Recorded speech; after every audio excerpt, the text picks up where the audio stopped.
Hello there.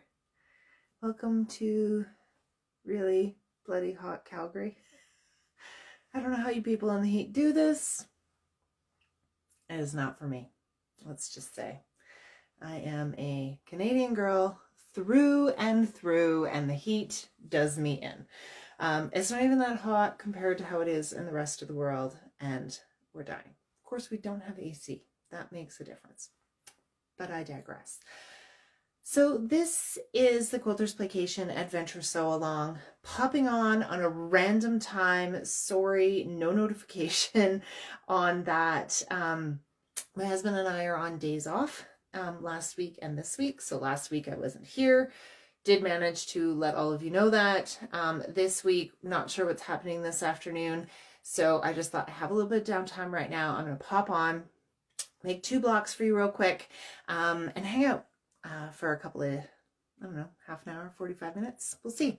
I'll try not to chat too much. Thank you for your patience when I wasn't here last week. We got the chance to take a little break with some friends of ours that are moving across the country. So we had to do that because, you know, friends, and summer and all of that. So we had some great time in the mountains. One of the blocks today is inspired by that trip. So I'm excited to share that with you.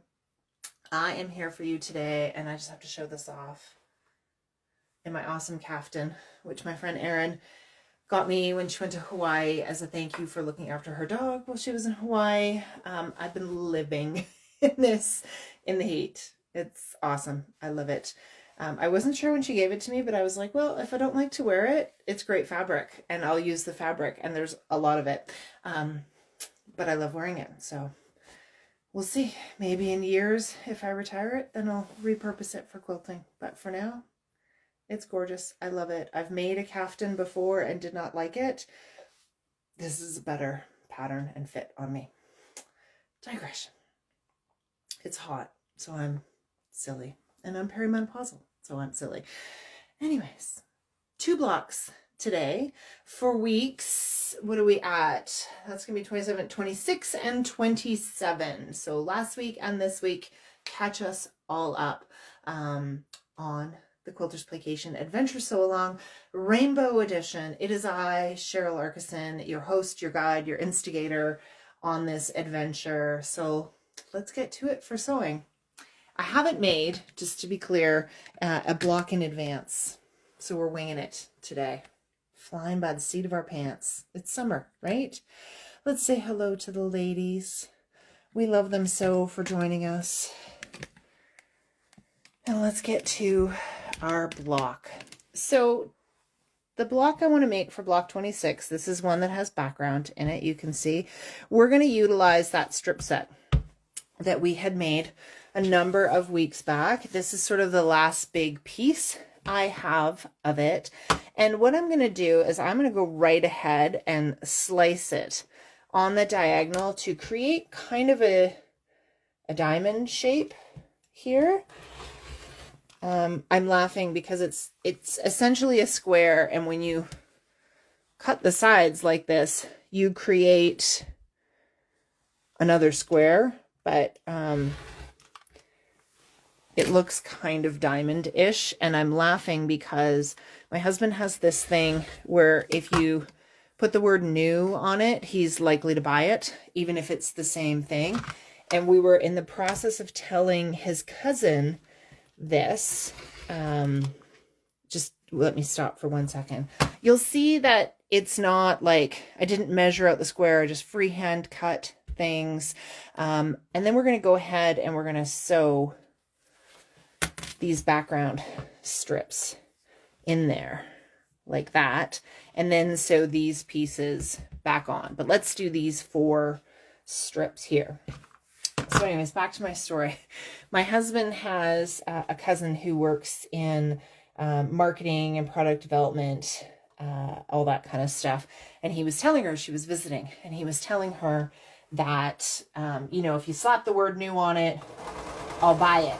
And like, no word of a lie, 2 weeks later, there was an ad campaign for Shreddies that said, new diamond Shreddies. And all they were the Shreddies turned on point. which was really quite funny to us. And she's sending us the campaign. She's like, oh my God, he's so right. And that stuff. So we had a good laugh over it. So I have a lot of extra of this background. I don't need it. I didn't cut it off the first one, but I'm going to here. That becomes a usable scrap to go somewhere else. So I'm going to assemble these. You could do it kind of log cabin style where you go one then the other. Just for efficiency's sake, I'm doing the two opposite sides, then I'll press them and then do the other two sides.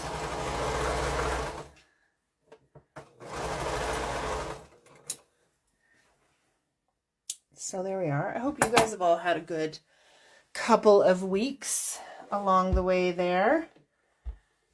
It is summer here in the Northern Hemisphere.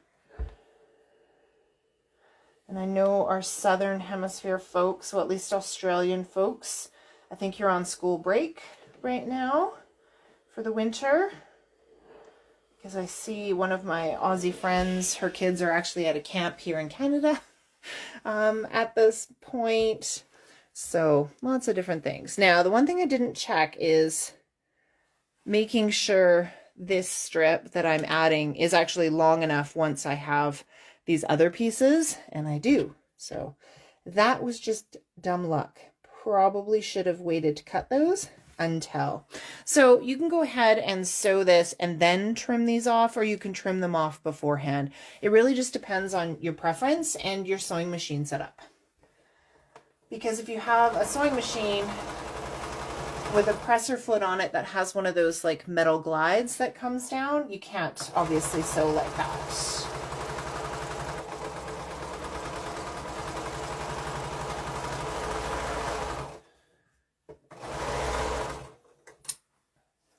But I tend to, I don't know, sometimes I trim before, sometimes I trim after. Just depends. Again, just double checking. Yeah, I am long enough, so I'll sew on this other piece. What would I do if I wasn't quite long enough? If I was just a little bit not long enough, I would actually just trim the pieces that I'd already sewn to be a little bit narrower, or you can just recut pieces.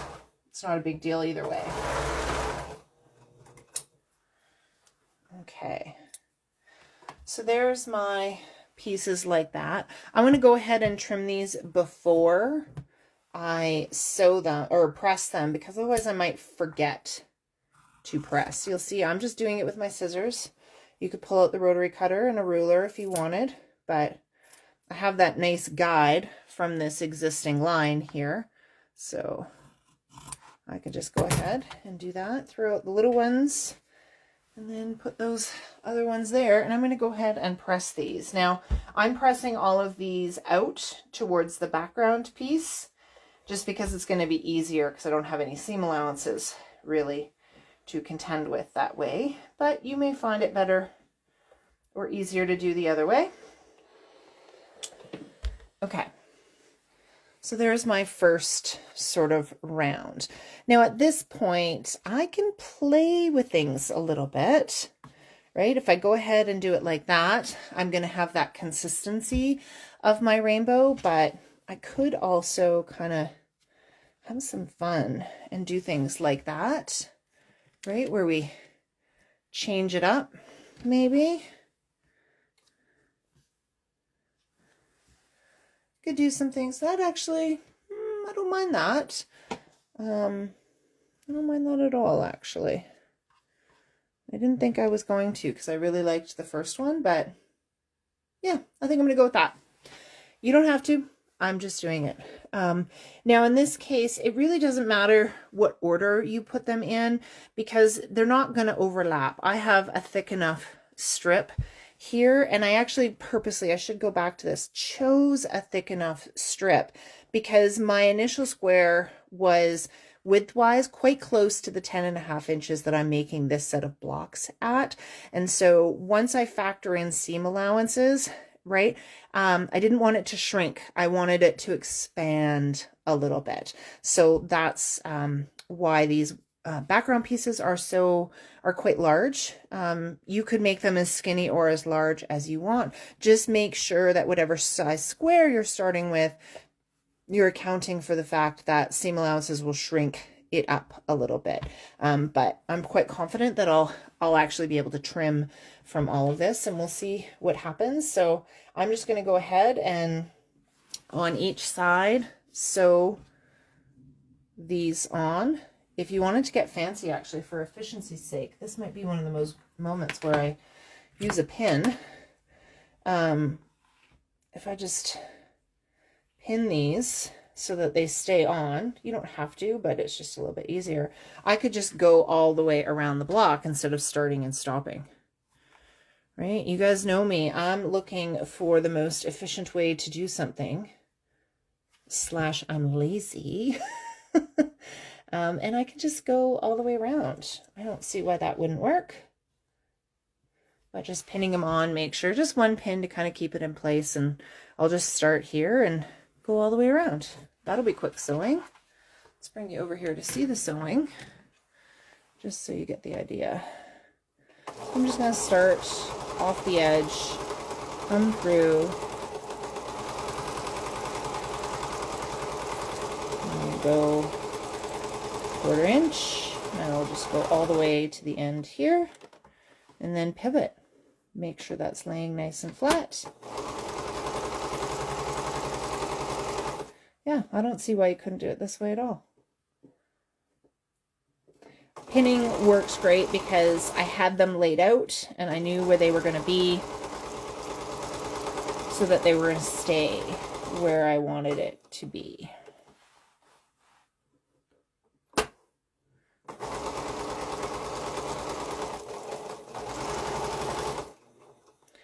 Okay, that one just shifted a little, but again, this isn't precision, so that little bit of shift is fine. I just removed the pin and spread it out.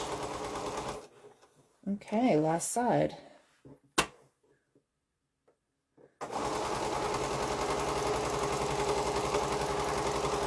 So this is a pretty straightforward block.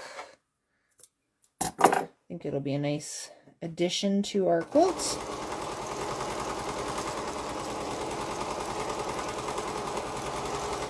And just go off the edge and into our little spider. Okay, let's go back over here.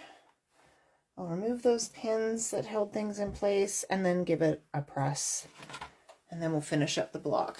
Now, when I press these, I'm going to press them towards the background as well. So just like on the previous round, because it's easier pressing towards the background because I don't have the bulk of those seam allowances. Same goes here. Now you are going to have to watch. I am going to show you this when it comes to pressing. You're going to watch, let me move that up for you so it's a little bit easier to see. This little bit, right? Because if I'm pressing out towards these, this stays nice and flat. But because I'm pressing in, this kind of wants to be either folded and pressed with it, or you just got to leave it and like on this side, which you can't see, right? Or you can just leave it like this and kind of be like that. It really doesn't matter. Don't stress about that.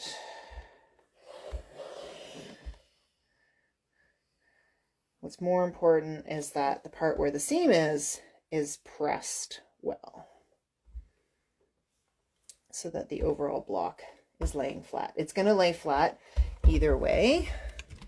You can see here, this is one that's folded over. This one is folded over on one side and not on the other. Both are laying flat. So don't stress. Don't stress at all. I do like to use an extra hand to just make sure that's laying the way I want it. See, it's not laying there.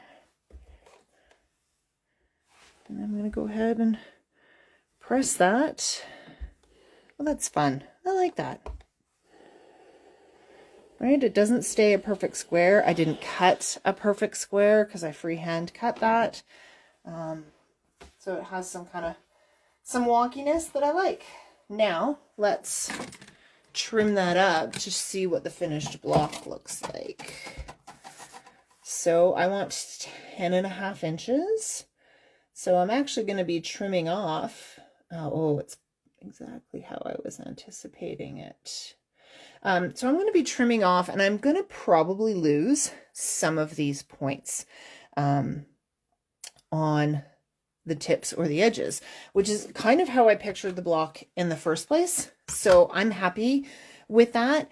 If when you make your own block, you want this center portion to really kind of be a square within it, you're actually going to have to trim that initial cut smaller, right? When I trimmed mine, I went with the height that I had of my strip set, which is beyond the 10.5 inches. So it means that now when I'm squaring up, see, this is my 10.5 inch mark here, and I'm actually at the point right there. So I'm not going to have points of my background. So if you want points of your background, or the background to go all the way to the edge at the point, I guess is the better way to say it, then you're going to want to start with a smaller square to begin with.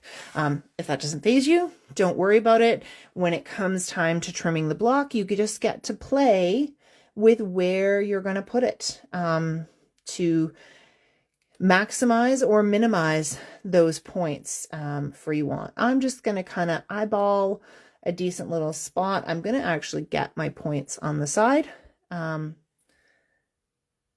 I won't on the top or bottom. And that's how it's going to be. So I'm going to go ahead and trim that and trim that so you can see, right? That's the look that we're getting.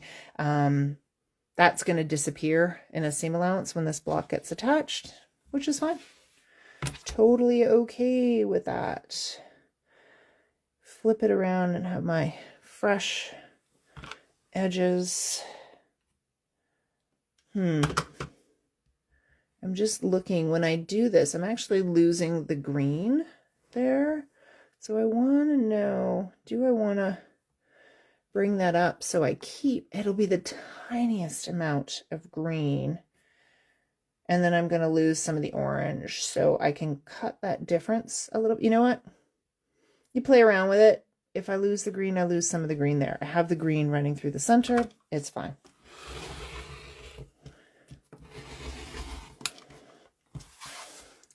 Right, you can see that's what I mean by I've lost some of the green there. But if I'd moved it up to get the green, I would have lost the yellow that I have here. So I made a choice. That's all. So there is week 26 block. Nice and straightforward, right? Having fun with that one. I'm going to put that one up on the design wall. And then we're going to make the next block. So I'm prepared to do the next block. So, whoops, sorry. This got ripped out of my sketchbook. The Airbnb we were staying at last week had a Street Fighter arcade game. So we had a tournament, and this was my son writing out the pool. This is what I want to show you. So I'm going to make a block inspired by my trip. I have often done that on these adventure sew-alongs in the past. So we had, if you go to my feed, it's the post right before this, a great photo of the kids playing at Fairmont Hot Springs, which is where we were. So you have the pool with the mountains in the background, the sun, the clouds, all that. So I'm going to do that sort of idea in our block, but I am going to use my rainbow fabrics, not something different. So you can see that I've kind of done a quick sketch out, thinking this is the pool down here, we have the mountains, and then sky. It might, to your eye, think that we should start at the bottom and work up, but it's actually the opposite, especially when we're going to be adding in these curves. So we're going to do one at a time as we go through. We're going to make the block wider than we think it needs to be, and then we'll adjust our heights sort of after I do the first three. Okay, where are we for total and in terms of how big these ones come to? Okay, so bear with me. I'm going to hold your hand as we go through the process. I am going to do it in rainbow order. because I think it will look good. So we're starting, number 1 is our pink. Number 2 is the orange. Now we're doing curves, right? Improv curves. So I want to lay this on top, right? And structurally, I am going to continue to use the whole piece of the orange for the width of the block, even though you can see I only have this one section in here. Bear with me. You'll see how that pays off. So I'm actually going to I'm already going to make a change for my thing, but I'm going to use this because I was just cutting trimmings off of my bolts of fabric. So I'm just going to kind of do that cut. All right.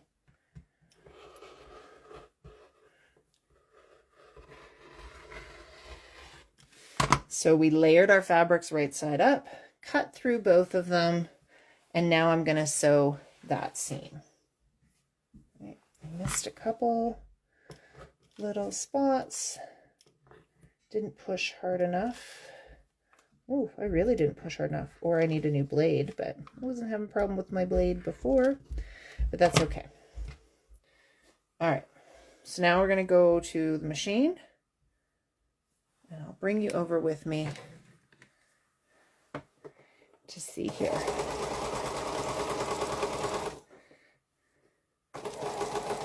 Right, remember with curves, I'm only worried about kind of the first inch in front of the machine, or the needle, I should say. Lift the presser foot and adjust as necessary.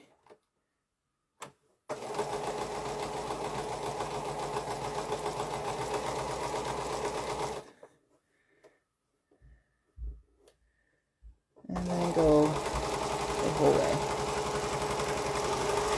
down. Perfect.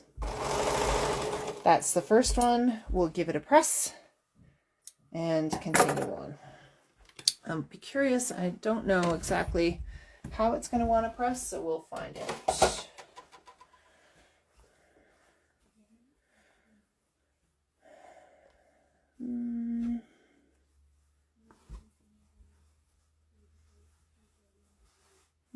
We're going to press it up. Your curve may be a little bit different. I could have gone either way, but I went up. And then I'll try to be consistent, but I'll probably just go with where the curve wants to go. Okay, so there's our first one. Right, now I want to do the next one, which in my case is yellow. Right, and the whole point is that I kind of want some overlap in these. Right, so I'm going to do this, and I'm going to kind of go like that so that my orange on the edge gets cut off. Let's see what I mean here.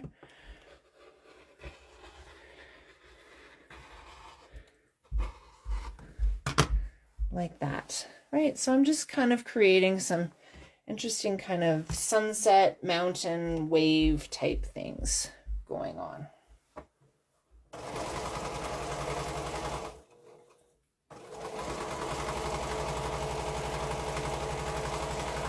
It was really fun last week. We realized that we haven't been to that area of BC in like 10 years. And it was winter the last time we went with the kids. So they, of course, our oldest had a vague recollection of it and no one else did. But I forgot, it's 3 hours away and it's just a beautiful part of the world. It's one of the less popular BC sites. See, in this case, it wanted to go down. I'm just going to run with that. Right? It's one of the less popular BC sites, but it's really quite beautiful. Okay. So you see where we're going? We're developing these kind of curves. Right? I cut through that seam there of the pink and the orange to get this. Now I'll probably kind of go that way for the next one. So what's next in my rainbow? Green. Right. That's cool because I have this scrap of green. Oh, I can't see that. I have this scrap of green that's a little bit higher on this side. So yeah, I think I'm going to do a cut like that. Actually, I'm going to, just bear with me. I'm going to turn it a little bit so it's easier for me to cut. I'm going to cut this way because that's just my natural flow. So there we go. We'll go ahead and I'm going to sew it that way. One little thread caught there. There we go. So this is a bit of a weird one for sewing because I have convex and concave. So I'm just going to get started and I'm going to bring you over here. So you can see it kind of has this look, but it's no different than when we're doing it any other way. We're just going to go slow and we're going to worry about lining up as we go. Definitely need a little pivot.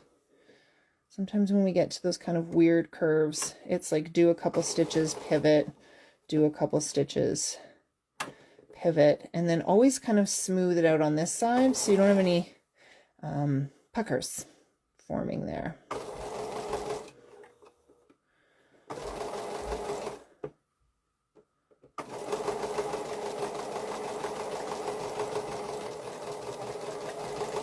And just go slow.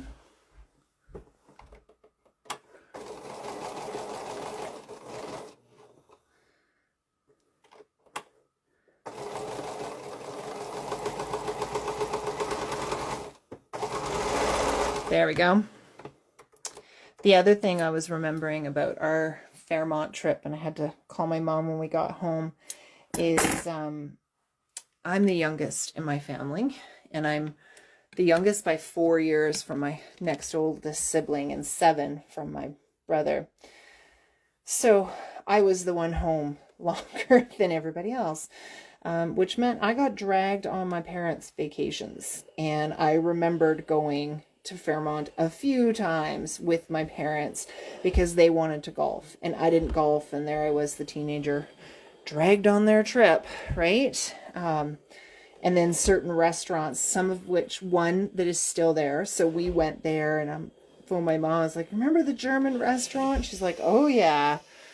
So we of course had to take our kids there, and our friends who actually used to live in Germany. It was fun to take them there as well. So, okay, we're on to the next one. Now, before I start these last two pieces, I just want to do a height check. Where am I? Because I know I need 10.5 inches. So I don't want to like sew here at the bottom and then end up cutting off a bunch, but I don't want to be too short and make sure I have a lot in there. So I'm good. Blue comes next, not purple.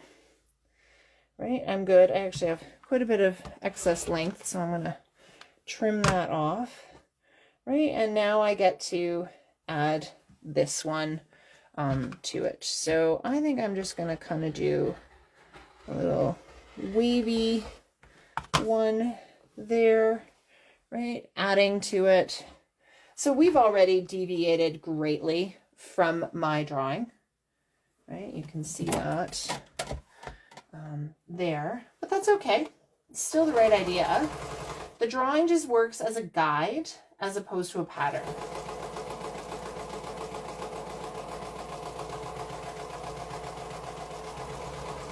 Right, that's me when I cook, not when I bake. Follow the recipe when I bake, but when I cook, I'm like, oh, I don't have that ingredient, I'll just improvise, come up with a solution. You know, maybe it gives me the idea for a flavor profile. But other than that, I'm having fun. You should see my son cook. He's 12 and he almost never uses a recipe. He just sees a video, gets an idea, and goes for it, which is really quite fun. He actually made us breakfast this morning. Not the girls because they were asleep. But we had some ground beef left over from dinner the other night. And so he made us patty melts for breakfast. And they were really good. Better than any I would have made, that's for sure. Okay,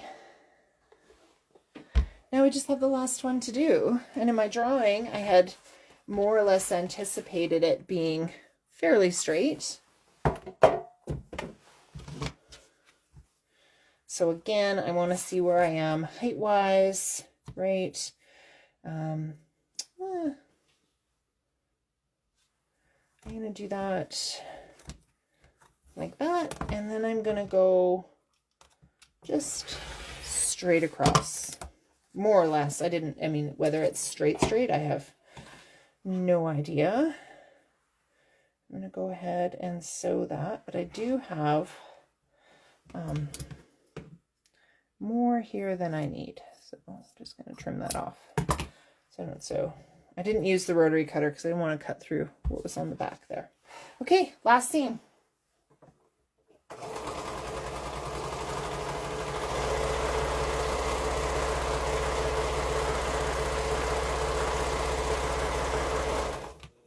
The other fun thing about our trip, so we bought a car. I don't know if you remember that my car died.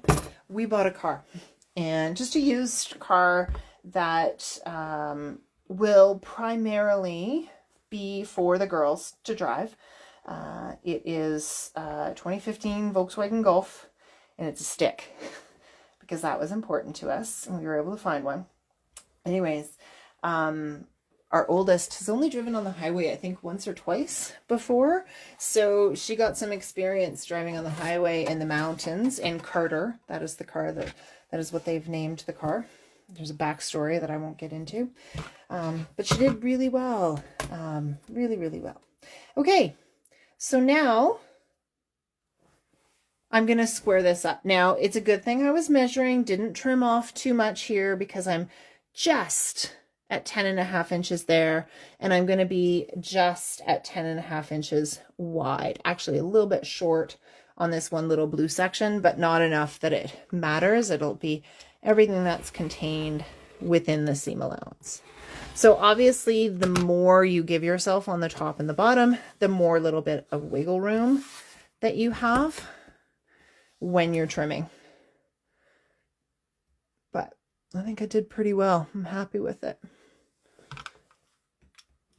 So start with strips that are wider than you need. I felt like that shifted. And keep an eye on your height as you go. And there is our mountain-inspired block. Right? Just some fun along the way. So let's get that on the design wall. I'm going to flip you around to say goodbye. I just want to show you this, actually, before I flip around. So you have seen, I've seen them at quilt shows. Lots of people get these ruler holders that are wood, and they just have slats and the rulers stand in them. And I actually nearly bought one at Quilt Canada, but I thought, oh, I'm going to wait till I'm in my studio and then I'll get one. And then our friends, the ones that are moving, they're emptying out their ballet studio, all the stuff. So we went to the garage sale for that, and I ended up grabbing, this is just one of those, office organizers. You get it at, Staples or something. And I just grabbed it thinking, oh, it's going to be perfect for my rulers. And it really is. I don't put the big, like my tall ruler in it, but I actually like it. And I think it's a better idea than those little stands because you don't have to be so precise getting them in. And they're just a little bit more stable in this thing. So free to me, but you can get these at any office supply store. Studio hack for you for today. All right, let's flip you around. Hi, it's me again. Hot and sweaty me. And let's look at the quilt, right? So there's our blocks. I'm just going to actually lower you down a little bit. There we go. Kind of a weird angle on me, but allows you to see the blocks really nice. So there's the block 26, block 27, finishing off row 4 of our quilt. I'll move you back even further so you can see the whole thing now. Right? That's where we're at. I am loving it. I'm loving actually the way that this block that we did today plays off of the square there. Wasn't really anticipating that too much, but I really kind of like that. And then this one up here, which means it begs there to be a square probably right there. Remind me to do that, because composition wise, that will look really good to have something square down there. So I don't know what we'll do next week. We'll find out. As always, it's a surprise because I am improvising this as we go. So it's improv all the way there. So this has been me, Cheryl Arkison, on your Quilters Playcation Adventure Sew-Along for week 26 and 27. Happy that you could join me. So glad to see you again after a couple of weeks. Thanks for bearing with me and letting me have a good break and being so chit-chatty as always today. Take care, everybody. Remember to post your projects on the hashtags Quilters Playcation, QP Adventure Sew-Along, or QP Adventure Sew-Along 2024. I will see you online as always. You know where to find me. Take care, everybody. Have a great week.